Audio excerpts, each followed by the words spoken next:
এবার তরুণদের ভোট ধানের শীষে পড়বে এমন প্রত্যাশা ব্যক্ত করেছেন জাতীয়তাবাদী মহিলা দলের কেন্দ্রীয় নির্বাহী কমিটির সভাপতি আফরোজা আব্বাস।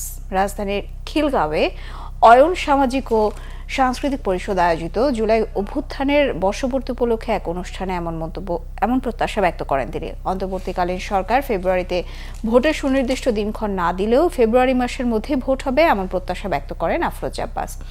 এ সময় তিনি আরো বলেন, বিএনপি চেয়ারপারসন বেগম খালেদা জিয়া গত 15 বছরে শত নির্যাতনের মধ্যেও কখনো কোনো আক্রোশ দেখাননি।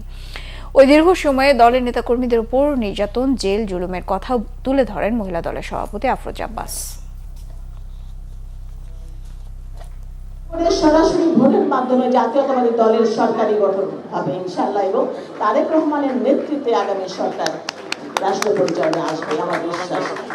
যেখানে গণধর্ষণের জন্য ধর্ষণের উপহার দেওয়া হয়েছে, মহা উৎসব পালন করা হয়েছে, আমরা সেই বাংলাদেশ চাই না।